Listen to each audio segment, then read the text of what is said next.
Welcome to the Cultaholic Wrestling Podcast. If you like a lot of wrestling on YouTube, don't look at the news.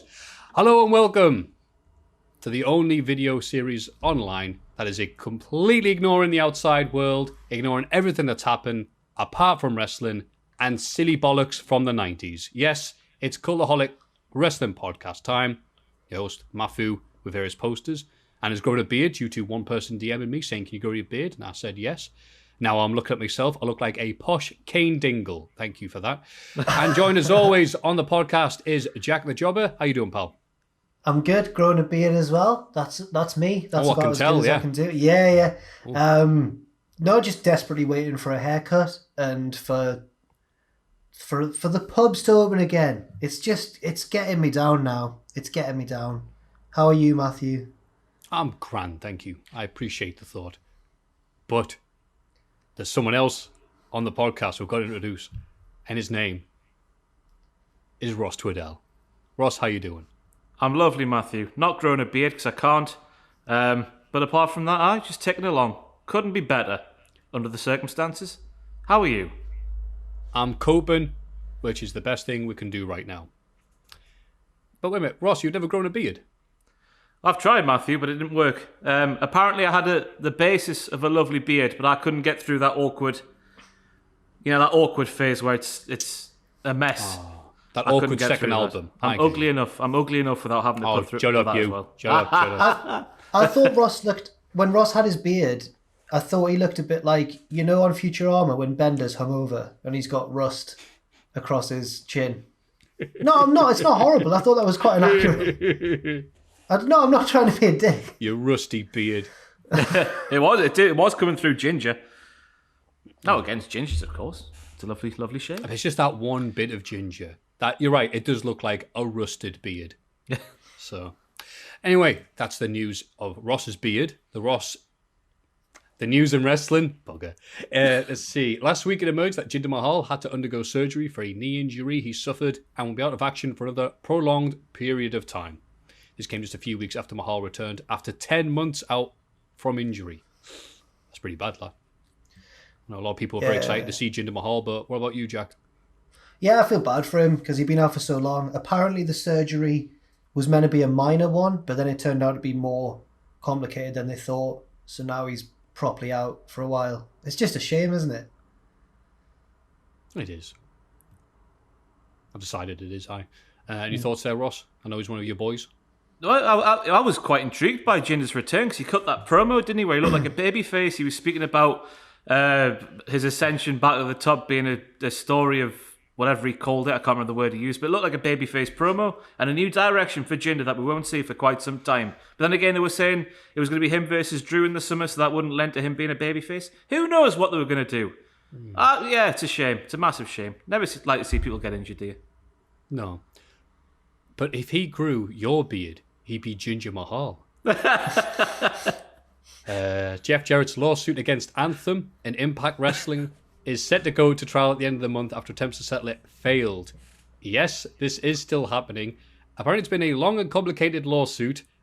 Apparently one of the interesting cases in this is the debate on whether pro wrestling is sport or entertainment, and that the jury will have to decide which, in regards to the issue in this case, wrestling is. Good luck there.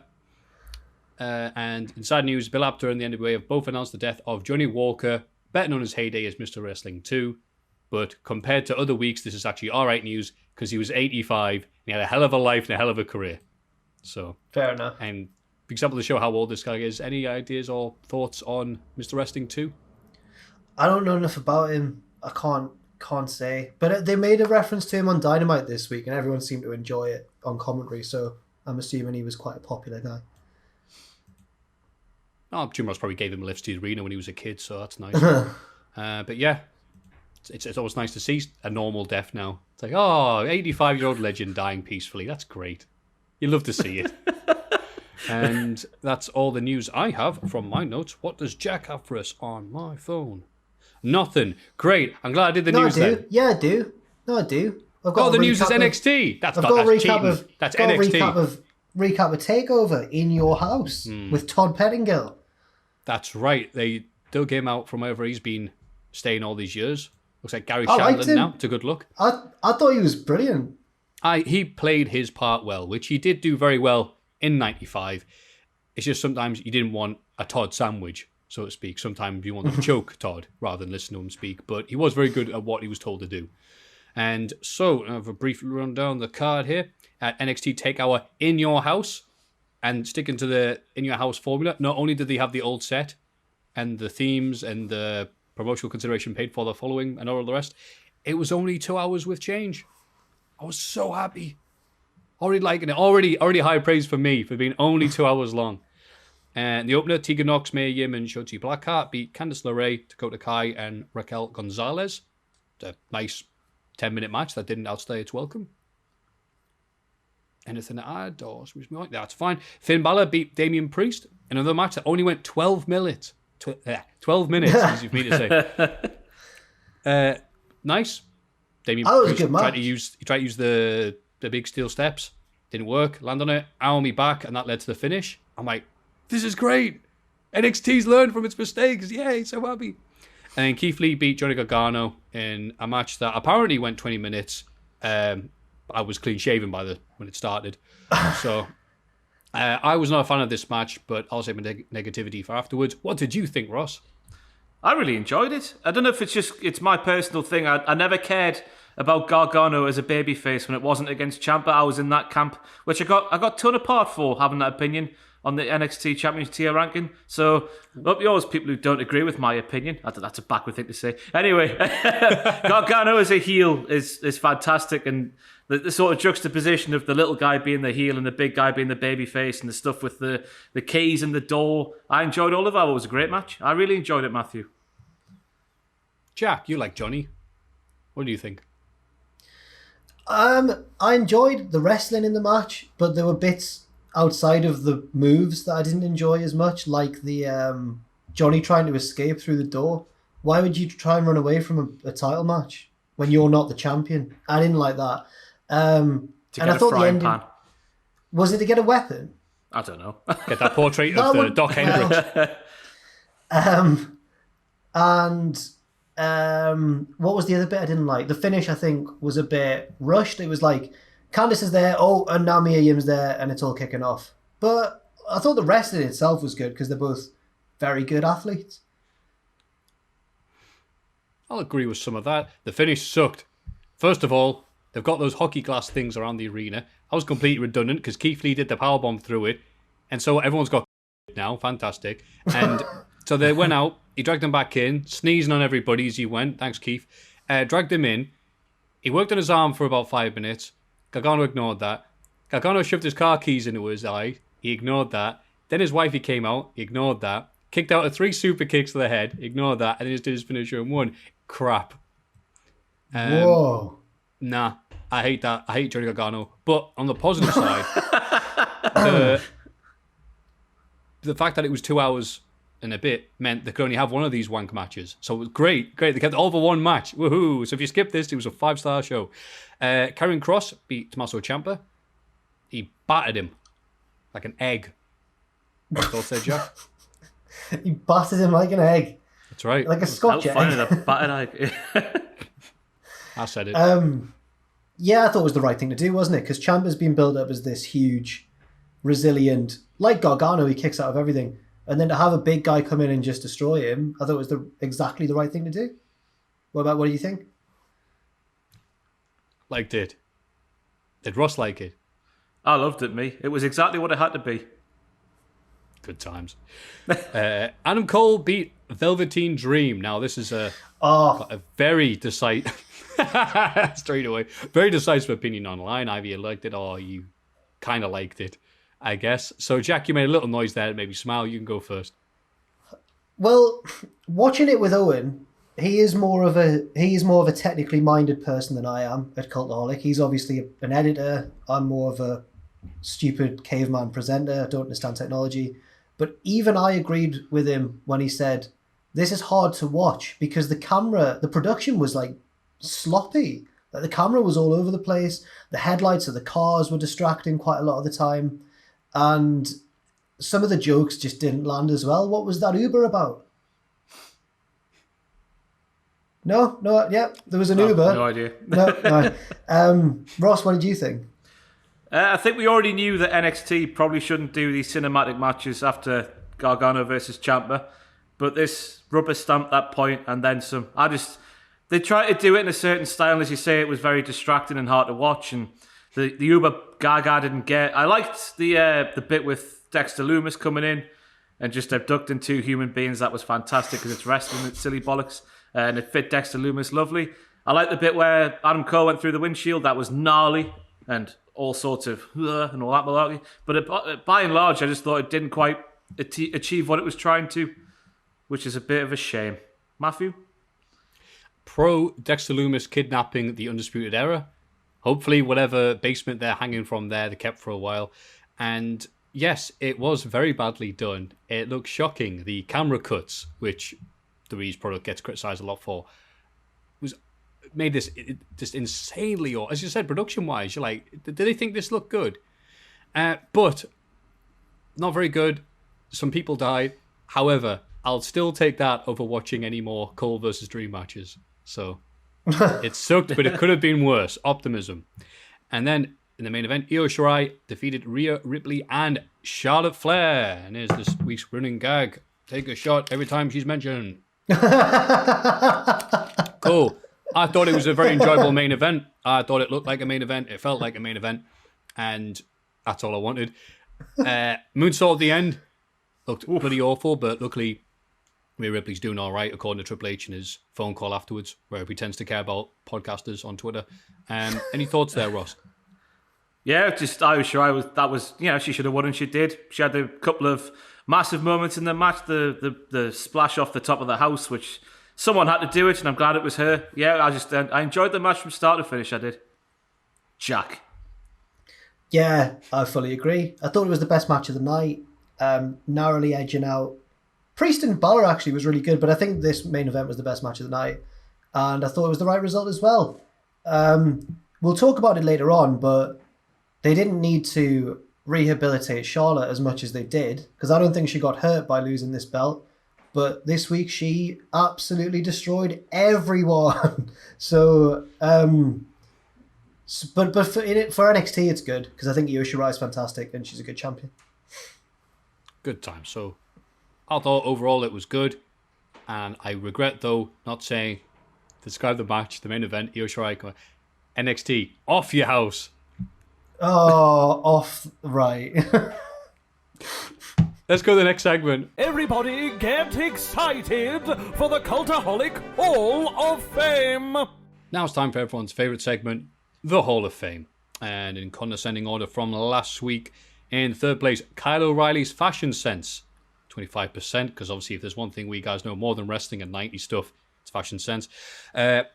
Woods, Cole, Cesaro and Breezes, Where the Party At, Lip Sync.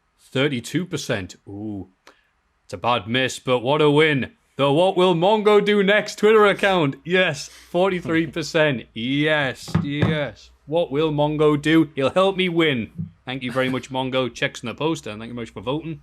As the winner of last week's, I had to think very hard to think of something positive this week, because it's, I think if I hadn't seen this one, this week's entry for me would have been sleeping, because it's the only thing I've done that's been enjoyable. There is another Twitter account. It's almost as good as Mongo's. Almost. Sequels are never as good as the originals. That is called The Masterful Adventures of Sid. This is Psycho Sid, Sid Justice, whatever you would call him. Don't call him late for dinner. And it's just random clips from one of the most interesting guys in the world of American wrestling. And you think of what that covers, what an interesting guy he was. Would leave immediately after huge pushes. Whatever, maybe he left off some pusses too. In WWF in 92 and 97. And he's most known for some people who like to look back at old crap wrestling. And there are a lot of them. He's become like a joke there, because so many segments he did that have become legendary. Like when Goldberg has his car crash. Here's the ticket to your car. Oh my God, Goldberg! I have. You're twice the man I am, but I have half the brain that you have. It's just very entertaining. And I think everybody right now needs a daily dose of Sid.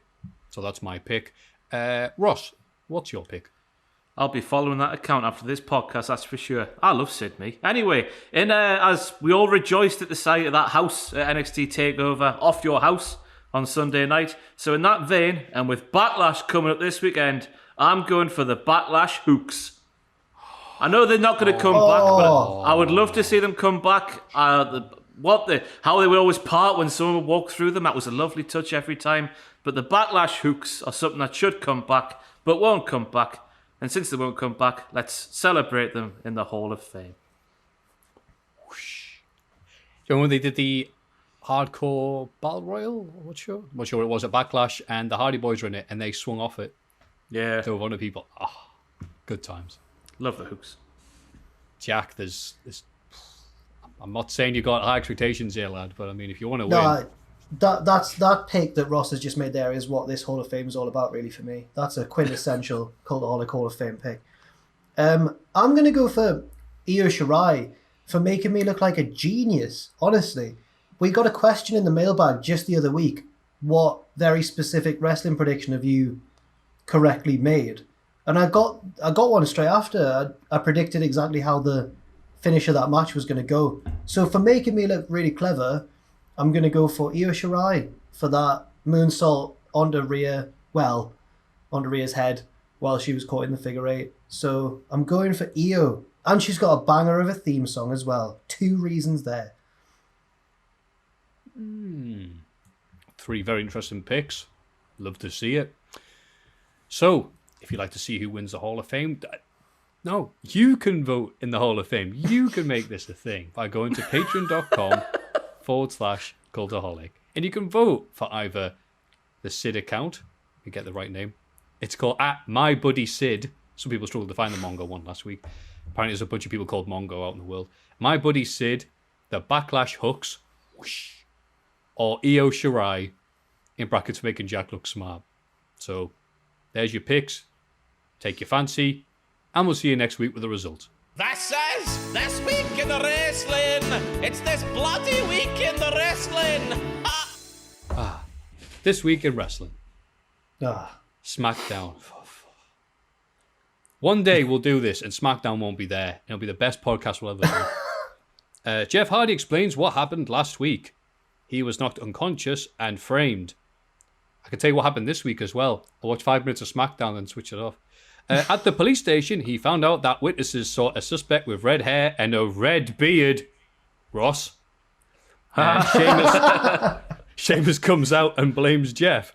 Calls him a junkie, etc. Ooh. They brawl, and Sheamus gets the better of it. Oh, that's a bit embarrassing, isn't it, really? Someone calls you all those names and he beats you up. Like, aye, fair point, mate. Any thoughts on this, Ross? Maffew, I'm asking the question straight away. If witnesses saw a red beard and red hair, why has Sheamus not been questioned by the police? This needs to be addressed. Come on, there's a big plot hole here. We've gone down this route with the real life aspects of this storyline. We sort of pulled it back a bit when Jeff was out and he'd been framed clearly and Sheamus was to blame. They've continued to go down this route. And I don't know what to think of it, Maffew, to be honest with you. I don't know what to say. I'll see how it plays out. That's what I've got to say. It's a bit crap, really. Why do people watch this podcast? I agree. I don't know. I agree. Cut that bit out. It's a bit crap, really. Then the 1 week you're not here, we could just use that audio soundbite for all of SmackDown. Otis steals Corbin's cape and crown before beating him via DQ. He beats up Corbin afterwards. The wee scamp. What a heel. What an arsehole. Later, Mandy distracts Sonya from the Tron, costing her a match against Lacey Evans. Oh, you've obviously got lots of opinions on this, Jack. What do you think of the wee scamp? I don't want a feud between Otis and Corbin, to be honest with you, Maffew. I don't want that at all. But at least Otis won. Yes, it was by DQ, but at least he got the better of it in the end. Ross. King Corbin is not a real king. You don't leave your cape and crown lying around just for other people to put their hands on and then get angry when somebody does pick up a very expensive crown. It's 101, Maffew. It's the first page of the handbook. That's my thoughts on the segment. Otis can't be blamed here. You know better than me. Miz and Morrison pulls several How weird hilarious was that? pranks. How weird? Wait, how weird is that? Ross being a king? Hit me that. It's just hit me there that he was a king for 2 years. I'm like, what? Do you find it weird, Ross? Looking back. No, not so much weird. Just regretful.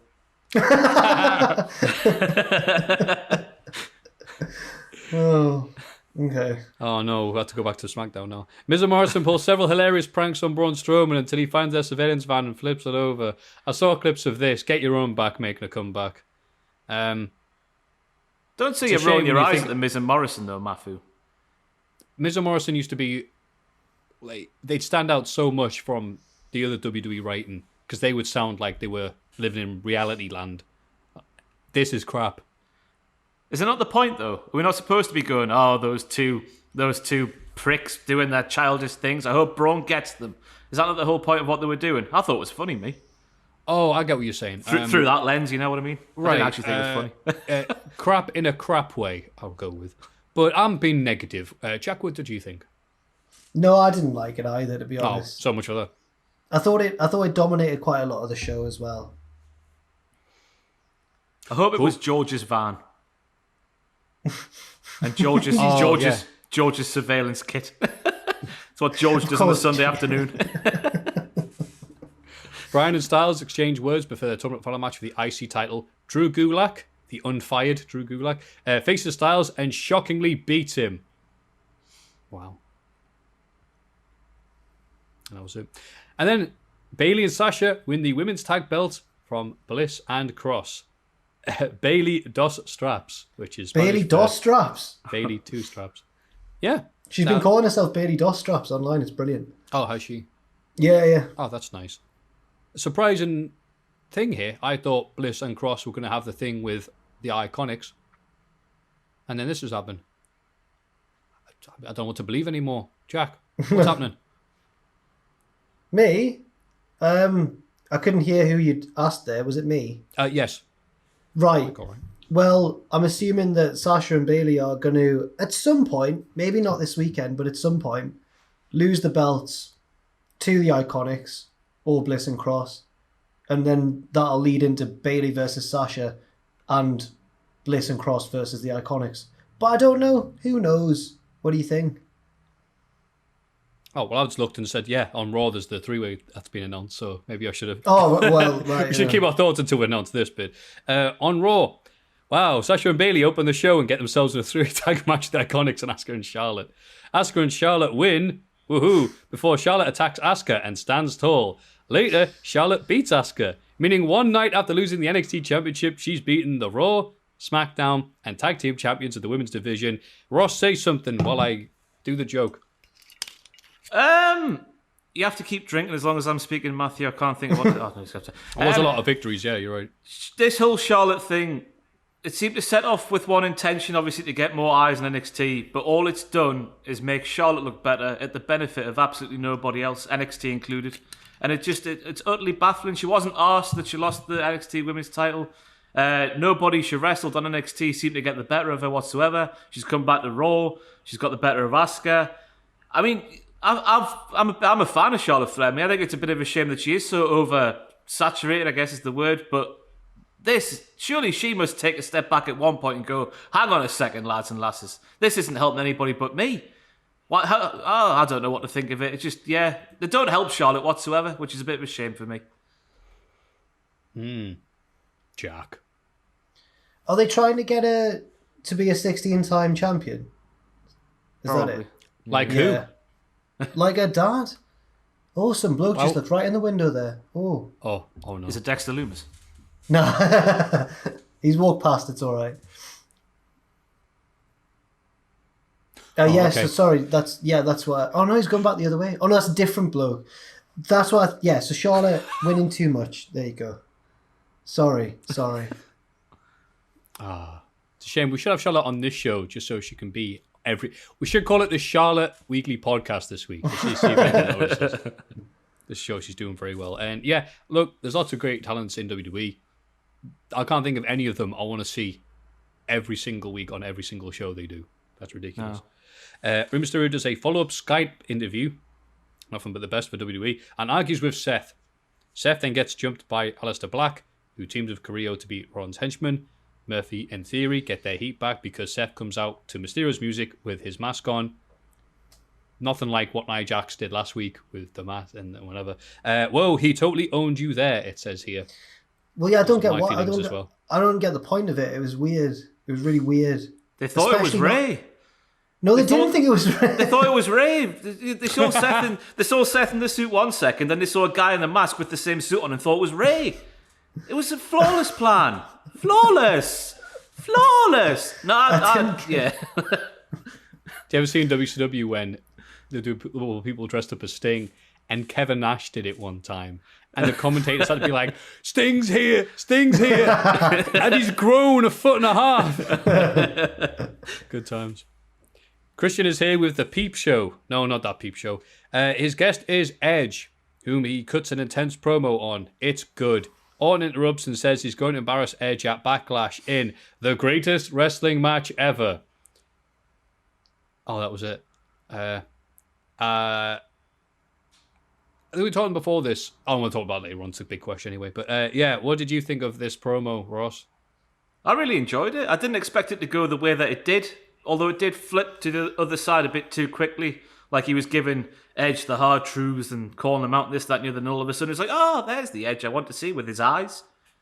Those eyes he has. But yeah, I enjoyed it. I like the direction it went. It didn't get me any more excited for this match because I still think that the tagline is a load of bollocks and it set them up for failure when you didn't have to do that. We'll talk about that more later. But yeah, it was a nice podcast. A nice promo for what it was. Sorry. No, it is a nice podcast. You're right. Wow, what a nice promo.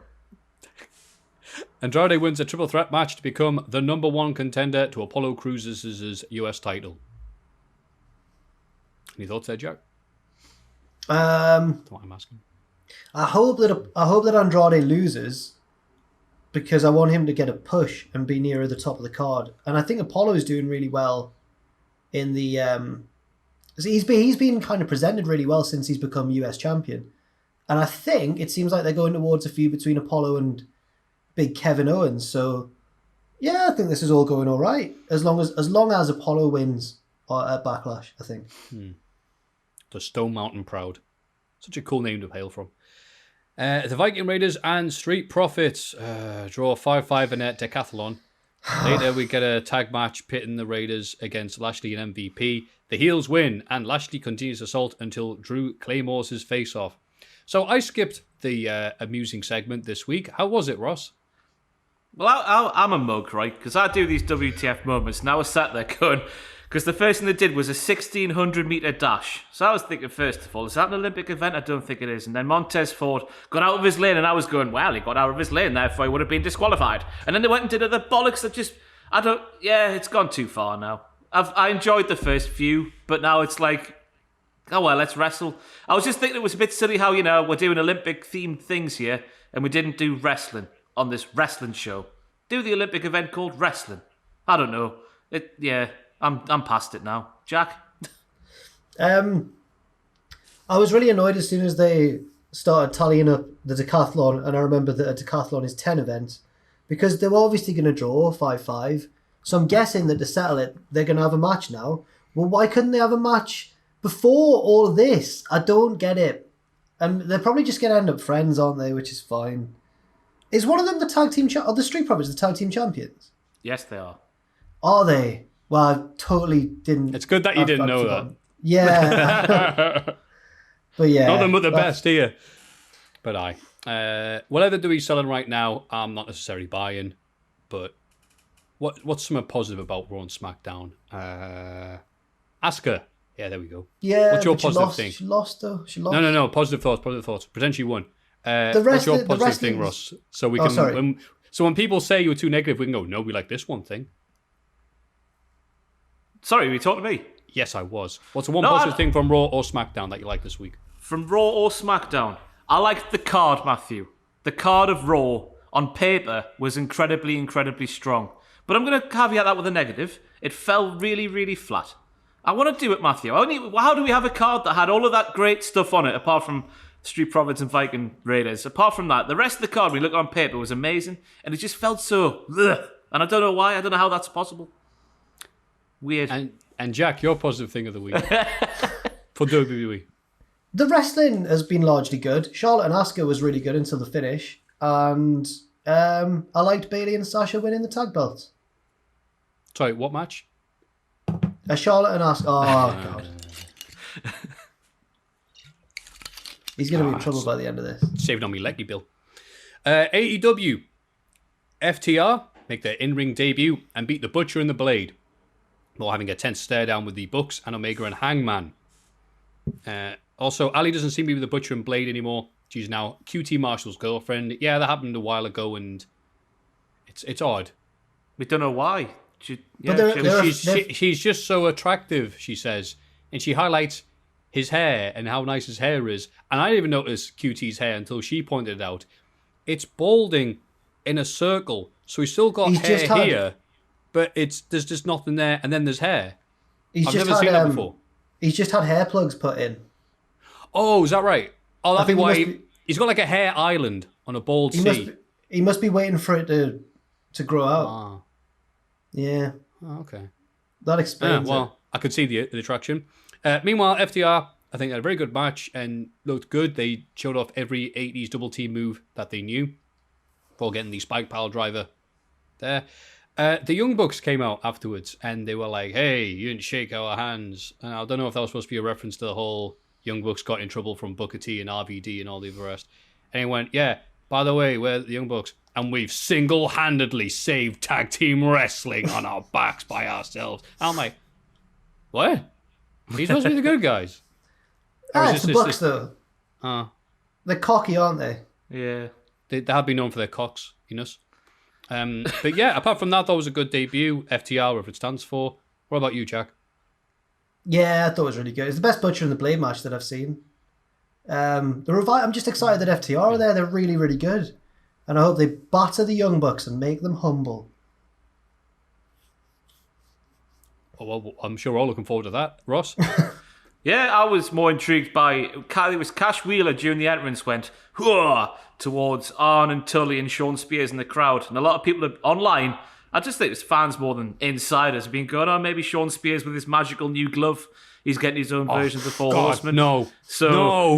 If FTR are going to be involved in that and maybe Arn turns on a dickish Cody, who knows? I'd like to see it, but I thought that was intriguing. I enjoyed the match. I love the Butcher. The Butcher does something for me that nobody in AEW, no the AEW roster member does for me. There's something magical about that man and his head. He's got a giant head, like. Yeah. If Sean Spears joins the Horsemen, Paul Romer's going to tweet out, lol. You know. Penelope Ford. Not the way. Oh, sorry. Penelope Ford gets a pinfall over women's tag champion Hikaru Shida in a tag match after hitting the belt. Some people are very surprised there, but I think Penelope's been very good these last few weeks. We have a Kip Stadium. And afterwards, we see Darby Allin hanging out with his best friend, Tony Hawks. It turns out Darby Allin's special move when he's on his skateboard is the bail. But he had magical clothing too. He put his magical jacket on. He nailed it first time. Magical clothing. We need to buy some. Everyone, you'll be fine. Can I point out?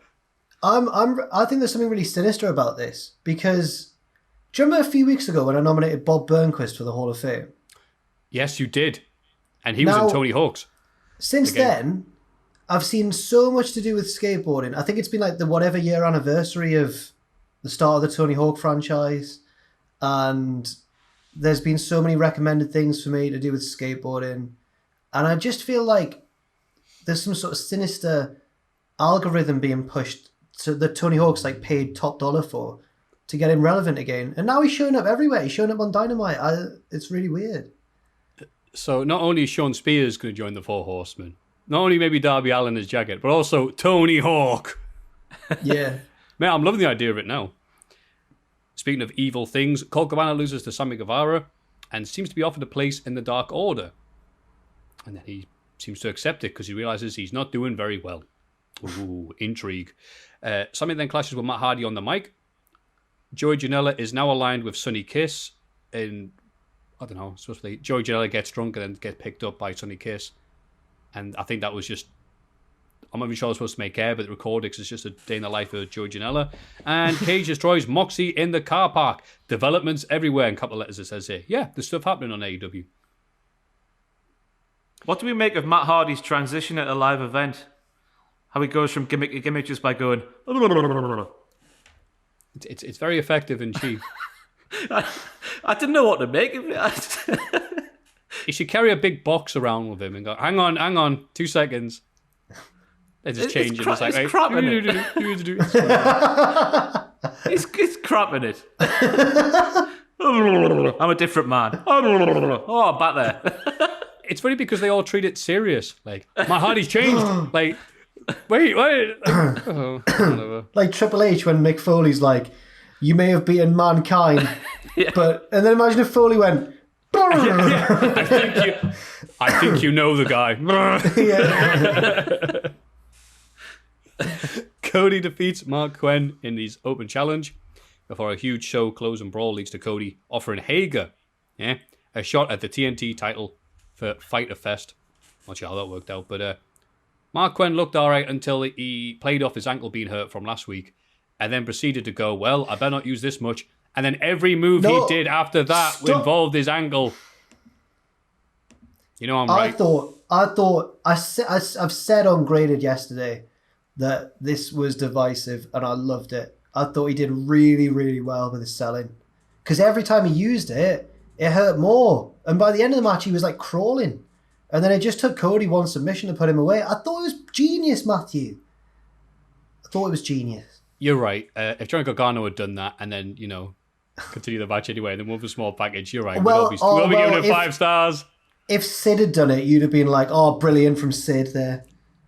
If Sid hit a moonsault, you're damn right. Ross, what did you... Please settle this argument. I am numb to selling in professional wrestling. I didn't pick up on it because you see everyone doing it, don't you? No selling and selling and no selling and selling. He wasn't no selling. He wasn't. I thought he was really good. I was very impressed. I did like that it was one move to the knee that finished the match, though. I like that. It was because it wasn't even Cody's regular move, was it? I think he might have debuted that move just for that match. Arn's little cards work. I like that little touch to the injured body part. Aye, but do you not think if you're a wrestler, all right, how about you do any other move apart from the one where you land right on your ankle? He's inexperienced. Okay, that's why he's not the TNT champion, right? On NXT, that other show that's on Wednesdays, Gargano and Candice get a measure of revenge for their losses at TakeOver, beating Lee and Yim in a mixed tag. Or was it a mixed reaction? What do you think, Jack? It was okay. I don't know what else to say. That's all I got, really. Yeah. Cameron Grimes is scheduled to face Finn Balor, but he mocks Priest for losing to Balor and gets smacked in the face for being a cheeky boy. He claims Priest has broken his jaw, but Regal catches him lying about it and forces him to face Balor, who beats him. Balor targets Keith Lee and the North American title afterwards. Any thoughts there, Ross? I haven't seen this bit because I have work to do outside of watching NXT. So, Jack? It was just a bit of one of those little storylines that doesn't seem like the most important thing, but it leads somewhere on a weekly show. So it was all right. I'm just surprised that I feel like this episode was good generally, but had a lot of stuff in it that was kind of filler for what should have been the fallout of Charlotte losing, but she didn't show up, so don't know. Sorry, though, there was one good thing happened on the show. Drake Maverick congratulates El Fantasma on his win, but they're interrupted by the Lucha Kidnappers. They get ready to fight, but Fantasma swerves Drake and they all beat him down. The henchmen and mask reveal themselves as Aral Mendoza, him off the Cruiserweight Classic from years ago that was kept around for, I don't know, and Joaquin Wilde. Yeah. Zima Ion. I can't forget that. Joaquin Wilde, sorry, pal. And Fantasma also unmasks, very surprising for Luchador. It says his name is now Santos Escobar. It says Maffew breathes a sigh of relief. Is this so I don't get mixed up with El Fantasma from Australia? Okay, fair enough then. From Australia? Canadian. Canadian, Jesus. He wrestled in Australia. Yes. Don't Google it, just take my word for it. So, yeah, this was interesting. I went online and saw what people's reactions were. People were very confused. Some people seem to go, WWE are going to be doing a Pablo Escobar gimmick, right down the name. Because, Colombia, and Mexico are very close together. Any thoughts there, Jack? The only person who watches NXT. I don't know how I feel about it. I mean, I'm a big fan of his, and I was since Lucha Underground, but it seems a name like, I think of an example, like Evan Bourne, how suddenly, like the Bourne films were big around that time, and suddenly they're calling him Evan Bourne. It feels like one of those names that's too close to a famous name. Oh, okay. Right. It's a bit too unoriginal for me. But I think he's really good, and I think he's probably better as a heel. So I'm excited for that. Yeah. I mean, you're right. If they'd done this when Narcos was on Netflix, right? Proper Narcos was on, it's like, oh yeah, get in. Everyone buying shirts with Pablo's face. Yeah, Escobar. And Dexter Lumis creeps out Roderick Strong throughout the episode. Adam Cole beats him in the main event, but a post-match brawl breaks out between Lumis, Velveteen Dream, and the Undisputed Era. Yay. Cole is left alone with his belt, but is interrupted by Scarlett, that turns over an hourglass and leaves it in the ring with him. Devious mind games, it says here. Cole has not resorted to that, but I'll tell you, you can tell him now. Oh, I see. Cole's still fighting for this title. And Karrion Kross has got to go to Full Sail and get something. And I'll tell you, honestly, I will love it if Cole beats him. Love it. And I've even got the headphones on as well. Like, yeah. You should be holding one of them. Yeah. You tell him. When you do a thing like that to Stuart Pearce. Every week we bring that up, and I swear there's every week people go, what is this promo they're talking about? Have we ever explained It's Newcastle United's version of the Hard Times promo. That's yeah, it is. Oh, it anyway, really is.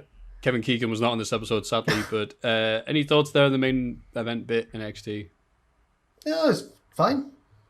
Oh, one there's rumors. Go on, pal. Sorry. There's rumors that Cross is just going to batter Adam Cole and become the champion. And I kind of like it, I suppose. Yes. Please. Oh, I like Adam Cole so bored of Undisputed Era running everything for years. It's been years, Jack. You need to move. Come on. At least do Undisputed Era Wolfpack or something. God. But more importantly, you being the Puro guy, New Japan has announced a return to wrestling. It has. Any thoughts there? You excited? So I am very excited actually. It's announced. So there's going to be a mystery show, kind of like Progress's unboxing, but all the matches will be announced at bell time at the start of the show. The New Japan Cup is going to happen, and then it all ends with a 2-header, which is going to be the final of the New Japan Cup, and then the very next day Dominion, and the winner of the New Japan Cup gets a shot at Naito. There's some big names in the New Japan Cup: Okada, Ishii, Ibushi, and Gabriel Kidd. Get in. Has he been over there all that time? Apparently I would have so. been. He won't be able to travel. But I hadn't thought about that. Yeah. His mum will be missing him. Oh. We should all DM after the show saying, "Hope you're all right." Well, he is. He's got Ishimori in the first round. I'm not sure. So he's against Ishimori. Junior. He's against a junior, but he's probably going to get stiff. He's going to get his head kicked in. Yeah. Oh, nice knowing you, kid. Watch you win and we'll look like idiots. Yeah. Good. The other not news of wrestling this week. It was Jay Hunter's birthday. Oh. The lad from OSW. And he's 37. Oh, no. The little lad looks like he's in his 20s. So you can sod off, Jay. Hope you have a lovely day. Is he really? Yeah. Bloody hell. Hey, good for you. It turns out healthy living's good for you, but I'll never know that way of life. And we'll conclude with that. Let's have a rummage in our mailbags. Time to have a little rummage in our mailbag. And it's... Oh, get in. It's a favourite recurring character on the show right now. Dylan from Turkey update says, "Hello, guys. We usually criticise WWE for not sustaining storylines. Therefore, I'm sending you this mail to further my storyline in the evening of Wednesday, in brackets, because I know you record your podcast on Thursday." What a nice guy. "Up to the present, I get neither a tweet nor a DM from my fellow countrymen. I hope Jack's skepticism doesn't become reality, but I think it has. Thanks to you guys, I feel like the Otis of Cultaholic Wrestling Podcast. I asked just a question and had my own storyline. I even featured in last week's SmackDown's WTF moments. Well, shout out to said storyline. Oh, that was nice. This is my last mail to you guys until something new happens. Thank you very much for both your great content and this last week of some back and forth with some of the most entertaining wrestling YouTubers. Cheers, everybody. Dylan. Thank you, Dylan. Great. I think your cynicism was well founded there, Jack. But the guy's just gone off the radar now. He found out he was a boy. Catfishing, tell you, man. But yeah, well, that was nice. It means that my new favourite recurring segment on Cultaholic Wrestling Podcast is Dog Boatman, so I hope we see more of him in this episode. Mailbag number 2, diddle high, diddle low, diddle hey, diddle ho, diddlers. Hope I said that right, because I'm not saying it again. Hope you're all doing well in this current environment. Recently, R-Truth won back his 24/7 title for the X number of times I cannot even remember, but it got me thinking. Despite the at times entertaining feud between Drake and Truth for the 24/7 title, it could have been more than an R-Truth prop or roll-up title. And that made me think, coupled with the latest every NXT champion tier list, what is the best or most memorable title reign, or even your favourite title reign? For me, and it's maybe because I grew up during this prime and he's my favourite, Cena's September 06 to October 07 title reign is my favourite. He had a great feud that was culminating when he won back the title in the TLC match against Edge, an underrated short feud of Umaga, fantastic last man standing match at the 07 Rumble, then an excellent feud of HBK, WrestleMania 23 till Backlash, which involved Edge and Orton in a four-way, a somewhat surprisingly good, in my opinion, mini feud with Carly, then a mix of superstars. All right, okay, he had a good feud. I think that reign gets overlooked because of the start of his prime and Super Cena phase, but I found it pleasantly enjoyable. I would love to know your thoughts on your favourite title reign in any company, for any title, for any superstar. Stay safe, stay well, and thank you for your content. From Waleed. That's a really good question. That is a good question from a good That could name. be a big question, that. Best title reign. I can think of a few. Off the top of my head, I'm going to go with Rob Van Dam's TV title reign. Oh. Because that was presented so well. Mr. Monday Night, Mr. Paper, Spin Kick and all that. And yeah, he felt like such a big deal. It felt like when he came out, it was the Rob Van Dam portion of the show.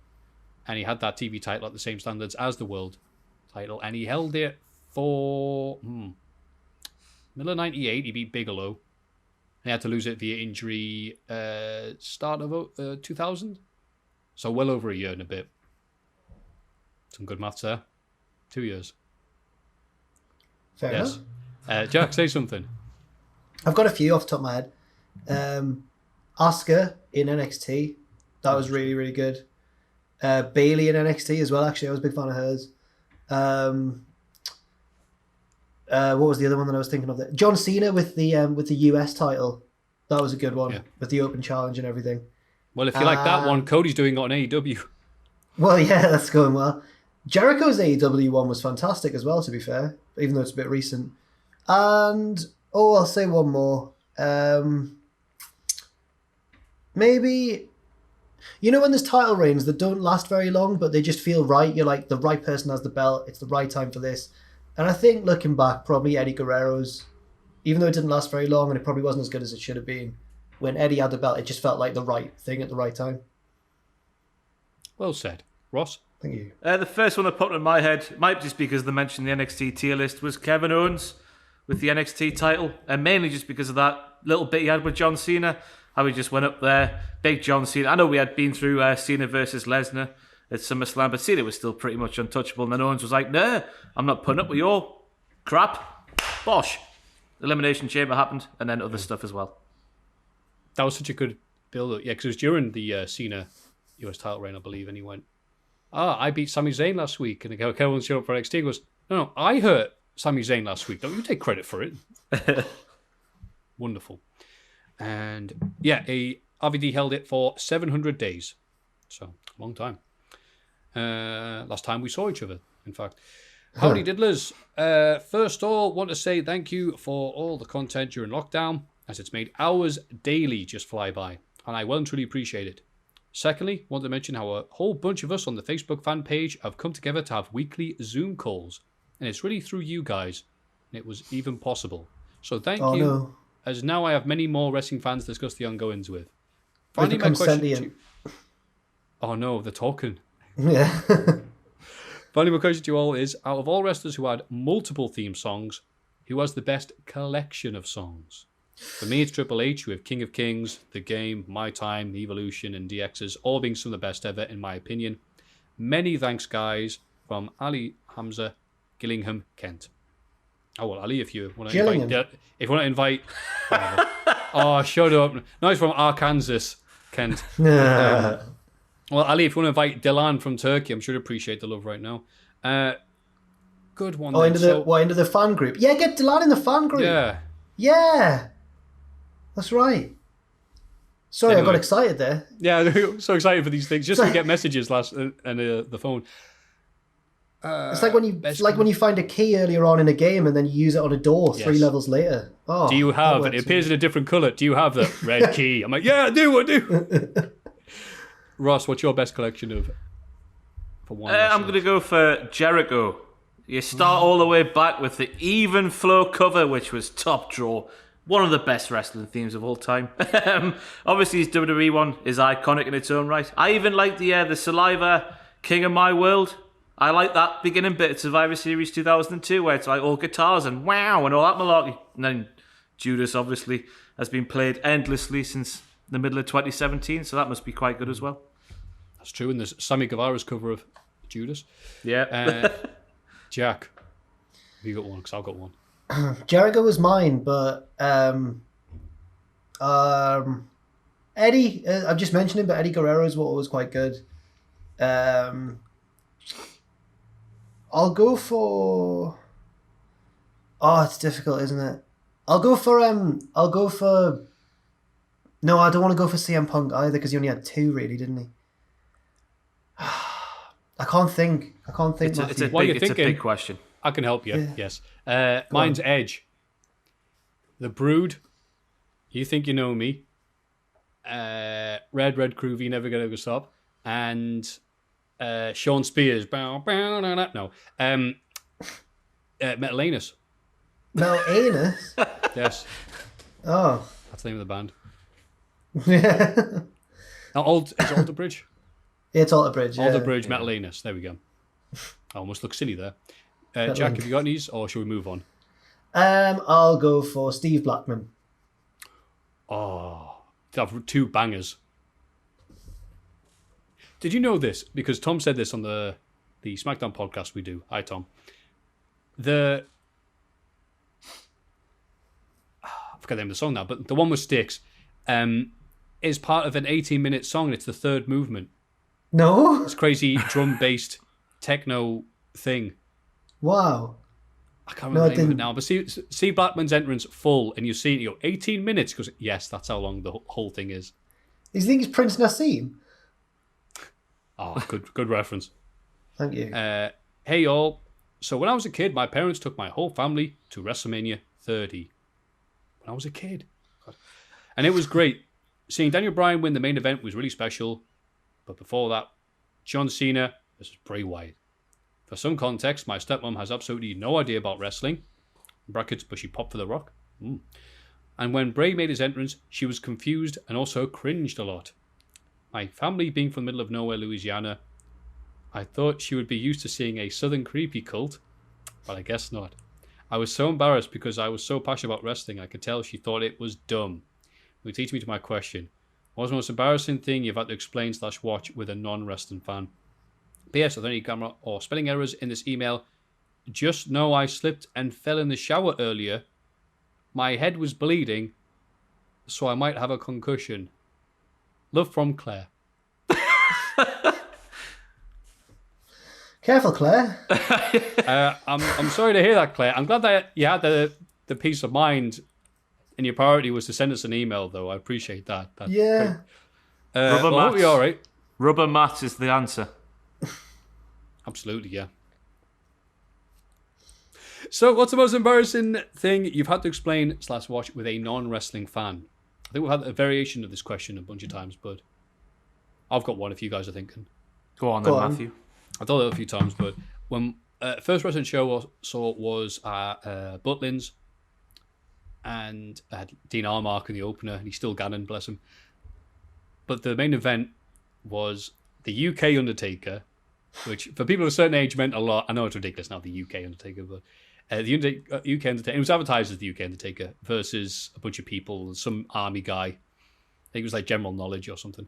And this was in 2000, but it was still probably early 90s Undertaker. So he had the big coat and hat and purple trim and all that. So he came out, and we were all like, Undertaker, UK Undertaker. Don't care for the UK version. Still want to see the Undertaker thing.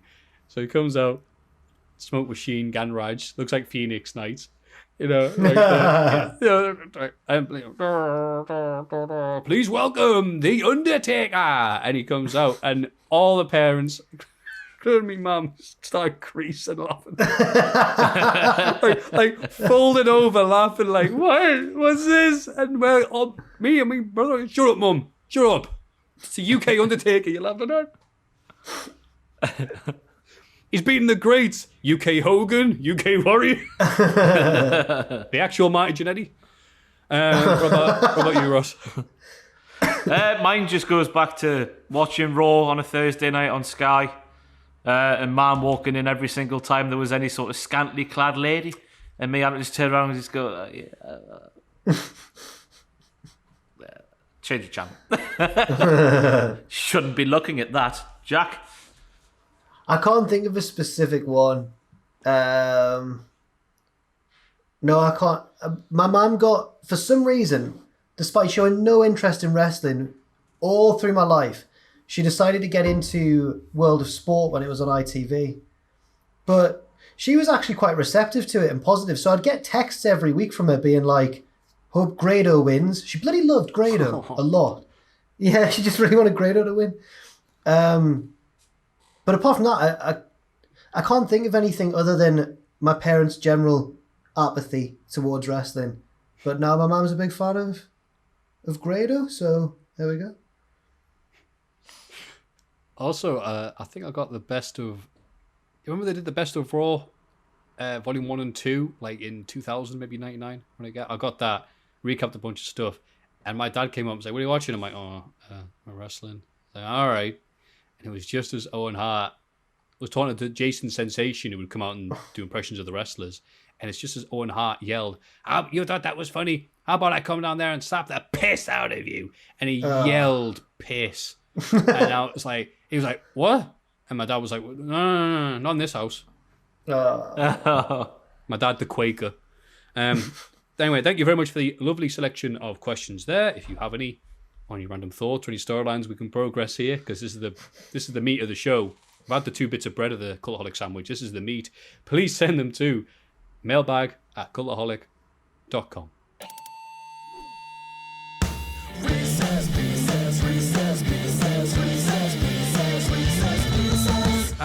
Reese's Pieces. Making this return after a week off. Hi, lads. Scottish listener living in Perth, Australia. Ooh. Got a cheeky Reese's Pieces for you. I want to hear your picks between these famous matches and their sequels. So, as always, fastest thought first. We'll go Ross, Jack, me. John Cena versus The Rock, WrestleMania 28 or WrestleMania 29? 29? 28. Or is it 28? 28's a good one, I'm sure. It's 28, isn't it? Yeah, 29's where The Rock injured himself. 28, Ross. Yeah. Stupid prick.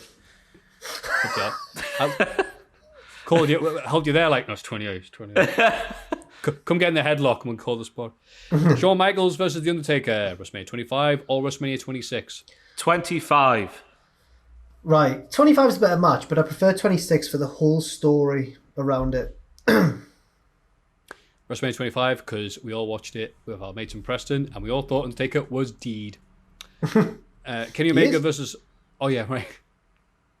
Kenny Omega versus Okada, Wrestle Kingdom 11 or Dominion 2018? Dominion. That first Wrestle Kingdom one, even though it wasn't as epic, is one of my favourite matches ever. So the first one. Dominion 2018, because one of those rare matches where people said, you need to watch it, it's really good, and I watched it, and it was actually really good. Oh, did you like it? Aye. I thought you wouldn't like it because it was so long. No, there had to be longer to being build up. I mean, this had, what, like a year build up? Maybe more, yeah. Maybe more? I mean, that makes sense. It's like every second week or so you have that long a match. It's like, whatever, you know. Yeah. TLC 1 or TLC 2? 2.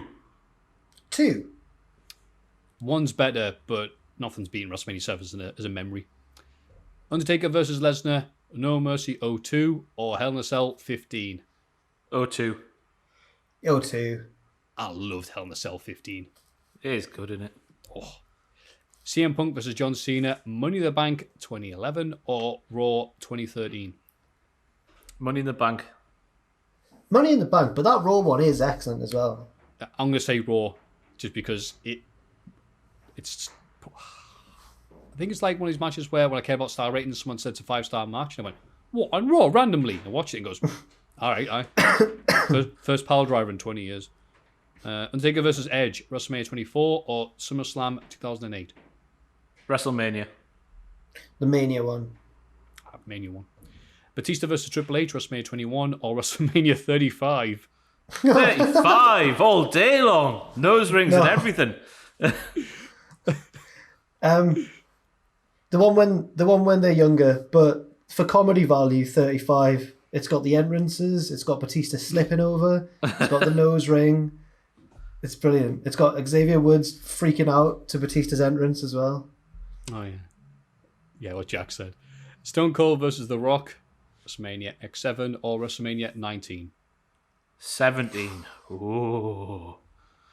17, but I love the bittersweet nature of Austin's last match as well. Just one more fight. Shawn Michaels versus Jericho, WrestleMania 19 or No Mercy 2008. Oof, that's tough. Oh, 19 was the best match on the card, wasn't it? Well, in Jericho's opinion. Was No Mercy the ladder match? Say again? Was No Mercy the ladder match? Yes. I'll go for that one. God, that feud in 08 was so good. I'm going to go with that one. Styles versus Cena, SummerSlam 16 or Rumble 17? Rumble. Yeah, Rumble. Shield versus Evolution, Extreme Rules or Payback from 2014? Can't remember either of them.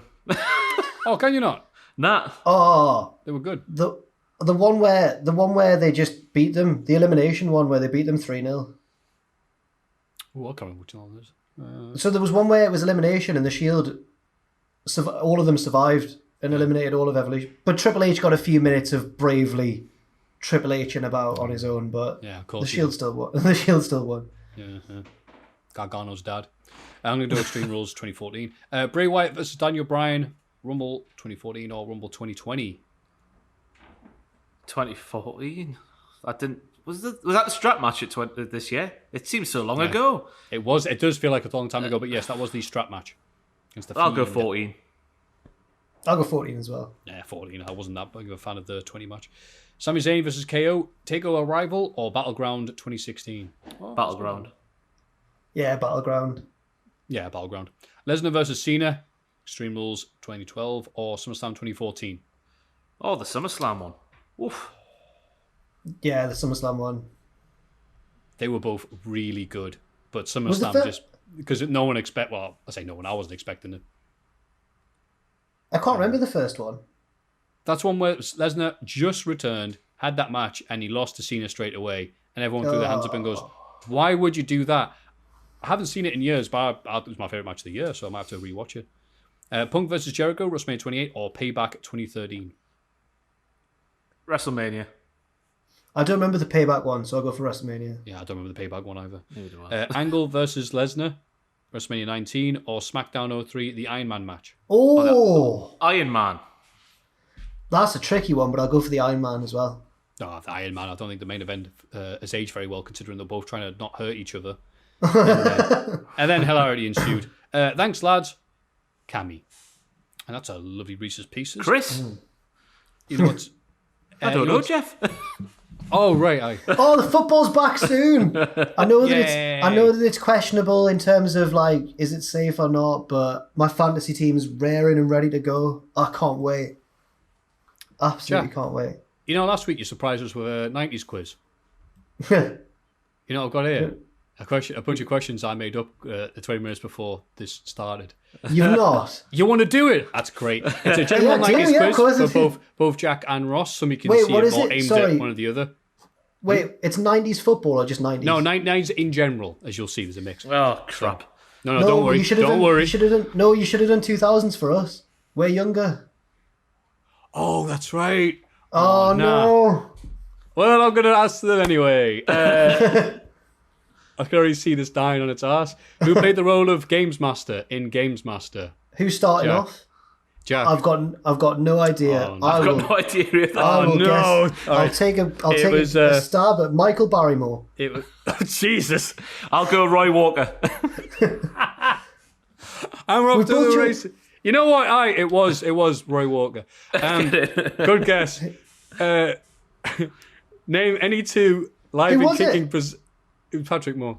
Name any two live and kicking presenters. Oh my God, the names have gone.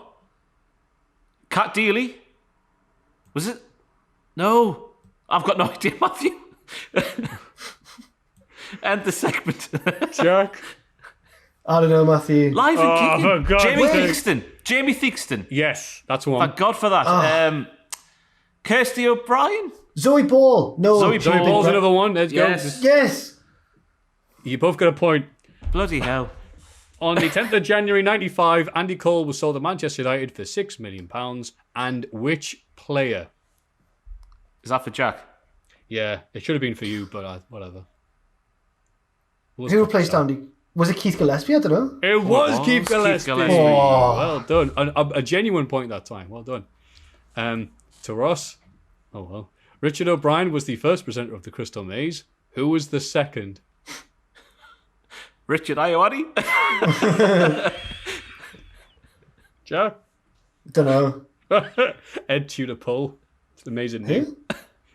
Right, who's a singer or something. Which former EastEnders actor hosted Fort Boyard? Dirty Den. Oh. That's right, Alex had that for a point. Leslie Grantham. Yeah, okay, even better. Ross, which was the Spice Girls' first #1 hit single? Oh. Oh, Wannabe. Yes, well done. Is it? Wow. Yes. This is a 90s one, but I struggle at this point. Jack, which two Newcastle United players start fighting each other during a game with Aston Villa? Kieran Dyer and Lee Boyer. Oh, there we go. That's a naughties question, that. It is, but whatever. Ross, this is because of Anthony Joshua Tyson Fury fight being announced. Who did Lennox Lewis defeat to become the undisputed heavyweight champion in '99? Mike Tyson. Jack? Is it not Mike Tyson? It's not, no. Holyfield. It is Evander Holyfield, that's right. Jack, Neil Buchanan presented Art Attack. Can you name the other show he presented on CITV? Oh. No, no, but I'm interested to know what it is. He may have been -3 when it was on, now I think about it. Ross? Haven't got a clue. Finders Keepers. What was that about? Okay. And finally, which soap UK TV had the best theme song opener? Brookside. That's right. Go on. Brookside. It's right, Ross. Well done. It is correct. Absolute scenes. Oh. We didn't even plan that. It just generally is No, the you best can't theme. tell, can you? It's like Badil and Skinner. You have to ask your mum and dad about that one, Jack. Well, that was a spectacular failure.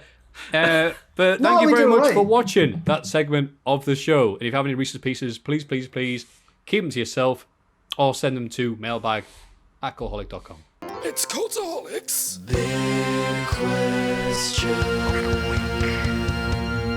Wow, what a lovely podcast. Big question is, sadly, why is Edge versus Randy Orton the greatest wrestling match ever? Their words, not ours. I've just remembered something huge that I've not mentioned for the rest of this podcast. No, Edge versus Orton is the greatest wrestling match ever. We're about to talk I about. got a massive follow on Twitter the other day. It's Brock Lesnar's daughter. All right. Legit, because she's followed by other wrestlers. I had to look like who else follows this person that you follow. It's actually Brock Lesnar's daughter. What's her name? We'll see if she follows me. I can't remember her name. I think it might be Maya or Mia. Maya. Okay. Maya Lesnar. Brock. MIA. Lesnar. No, MYA. Oh, MYA. Lesnar. That's ironic. Everyone for Brock, stops. What? It's Maya Lesnar. It's Maya Lesnar. Does she doesn't follow me. She doesn't follow me. Oh. I've never liked her. Follows Kenny, Gabriel Kidd, Pacitti, Joe Hendry. Oh, She a big WCPW fan? must be. She's a What? Glory That's a supporter. That's a weird combination of people. Anyway, We agree. shouts out to Maya Lesnar. Dropping names everywhere. I'm never saying anything bad about Brock ever again. Well, you're dropping the names there, Jack. Would you like to drop us your opinion about why Edge versus Orton is the greatest wrestling match ever? So I'm actually going to try and answer this seriously, as in, like, why have they decided to bill it as the greatest match ever? Is it just to laugh at dirt sheets and internet fans who always debate what's the best match ever? Is it just to say, haha, look at how stupid you are? Because if so, they've done a good job in riling everyone up, including Edge, who has tweeted things like, just sang my daughter the best lullaby ever and just had the greatest cup of coffee ever. He seems quite annoyed. But I honestly, it's a mystery to me, Maffew. What do you think? I was going to say, people have speculated that. But you watch TV, they're treating it like it is going to be the actual greatest wrestling match ever.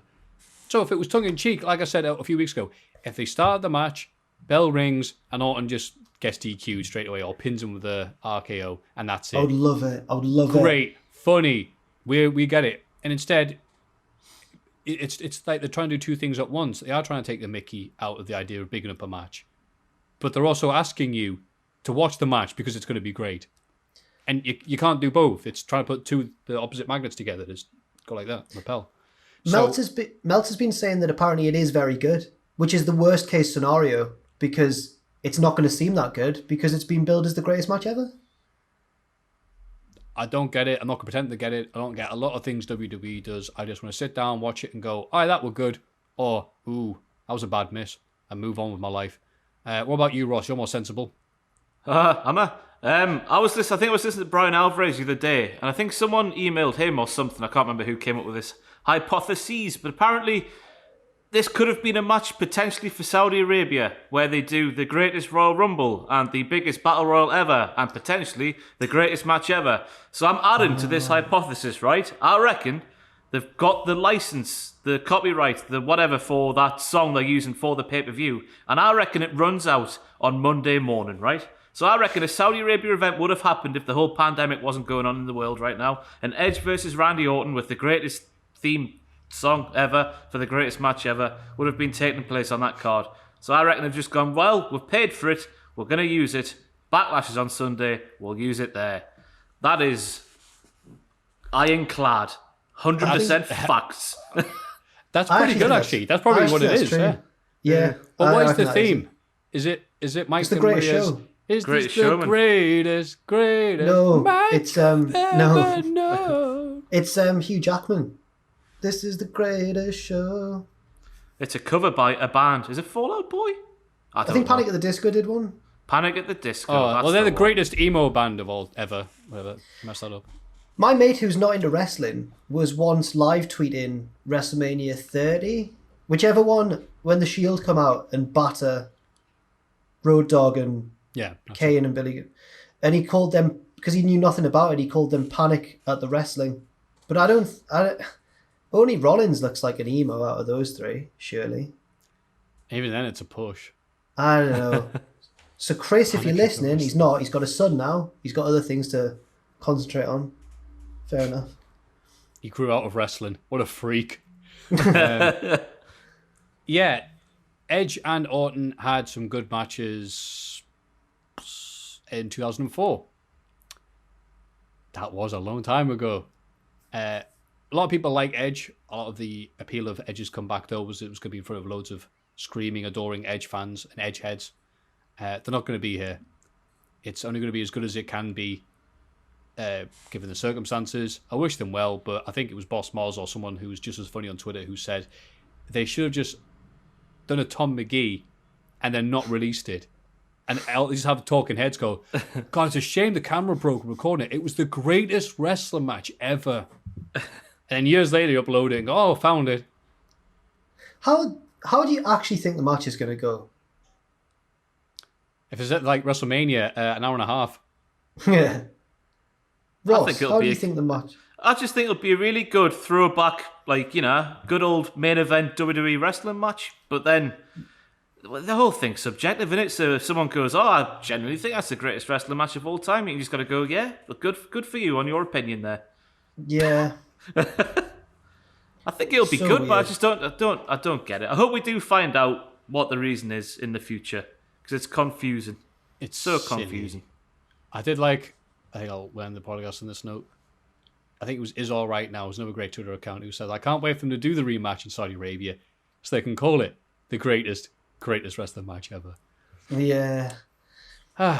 So Well, strange. We weren't lying. It was a great podcast. Hope Wait, you've been there for it. Oh, wait. go on. I'd love it if the Saudi kingdom or the kingdom of Saudi Arabia, because obviously they're still in their 80s phase where they want all these big names over and everything. Imagine if they suddenly got smarky and started requesting like Kabashi and like Kawada to come over. I just thought I just had an idea there. That would be really funny. Sorry, go on, Maffew. Thank you. Any other closing thoughts, Ross, before we wrap it up? Absolutely not, Maffew. Wonderful. Well, thank you very much for watching all the way through at the very end. I've been Maffew. I have nothing to plug this week, but I hope you have a nice time. Jack, anything to plug? Backlash predictions should be up around now, if not soon, tomorrow. But I think they'll already be up. And Rest of the Week is up today as well, so check that out. Woohoo. Ross? There will be a tier video, but I don't know what on. So all the best to you. Good times. On that happy note, stay safe, stay sane. Remember to immediately come off social media after you listen to us for a good hour or so. Go outside, have a jog. And until we see you next week, ladies and gentlemen, please put your hands creepily to your camera. Thank you very much to the people who sent the photos of themselves doing this, by the way. And remember, on the count of 3, pretend we're there with you, coughing and sneezing everywhere. On 3, 1, 2, 3, join us. Join us.